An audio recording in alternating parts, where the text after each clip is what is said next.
9, exclusive referral agents. I think referral agents have been overlooked and underestimated and just given short shrift for many, many years. In many companies, they have dual brokerages. There is the brokerage with the active agents who are members of the Realtor Association, members of the multi-list who are out actively listing and selling houses and using that information. And then there's another group of agents under another broker's name usually that doesn't belong to the board, that doesn't belong to the MLS, and these agents may or may not write contracts. I mean, legally, certainly they can do that, but a lot of that has to do with their relationship with the broker and what the broker rules are.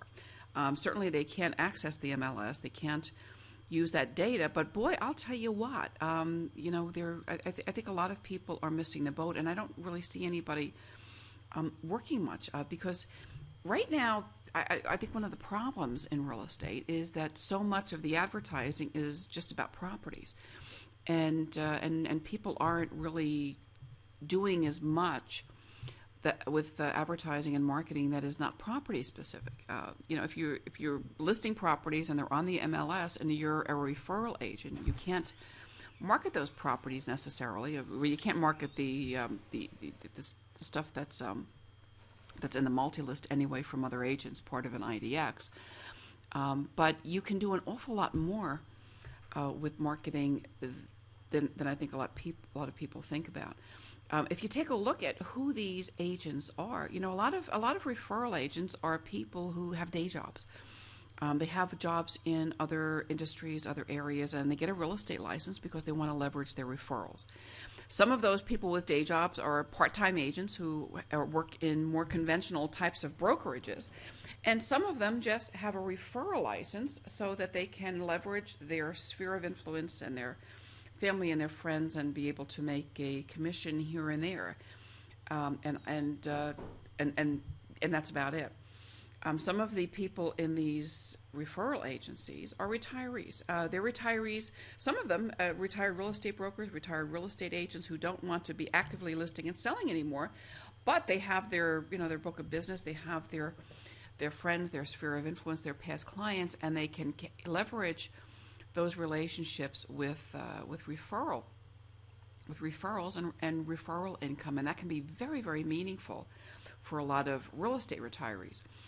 A lot of regular retirees from other industries are also people who go out and get a real estate license and then leverage their relationships. And then when they find somebody or know somebody who wants to do a real estate deal, they can refer it to somebody else. And that's how it works. So I think where a lot of the potential is, and a lot of untapped potential, is for the rainmakers in that network, in the exclusive referral agent network, because you can do a lot of really interesting marketing outreach. You can do a lot of stuff that doesn't have to cost a whole lot. You can put a campaign into play. You can set something up on autopilot.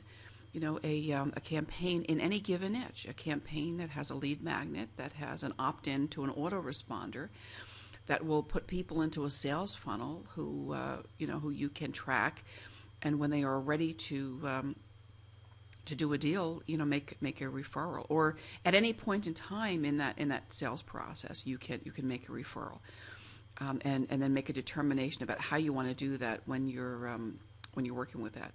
I mean, obviously, if you are putting somebody into a sales funnel early in the game, and then that person needs access to multi-list stuff, then you would want to put them, make that referral a little bit earlier. But there really are a lot of opportunities, I think, for people who are referral agents to make a lot more money in the business than they really are right now. And again, taking a look at some rainmaking and some lead generation as a referral agent, that starts to make a lot of sense. There are lots of different types of campaigns that you can put into play to generate leads that you can refer to other agents, and I think that would be a really neat idea.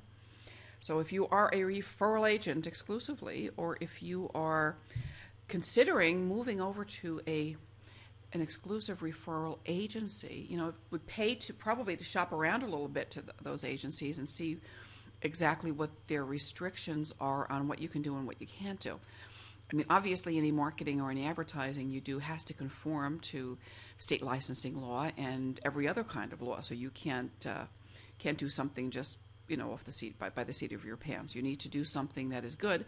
The broker may want to review your campaigns and make sure everything is above board and make sure everything is legal and all of your I's are dotted and your T's are crossed. But I don't see any reason why an exclusive referral brokerage can't really, work with some rainmakers in their ranks to generate a whole lot more business. In fact, if I was a referral broker who didn't have to deal with multi-list and all of that other stuff, I think I'd put a really serious rainmaking plan into effect that might be a statewide type of a campaign. I mean, I would do something like that. So just thought I would share that. Again, I don't hear a lot of people talking about those exclusive referral agencies where people don't do much else. Sometimes they write contracts, sometimes they don't. But I think it's worth a look because I think that with a little bit of tweaking on the model that I see most often, that people in those brokerages can make a lot more money than they are right now. Okay, I'll see you over in the next video.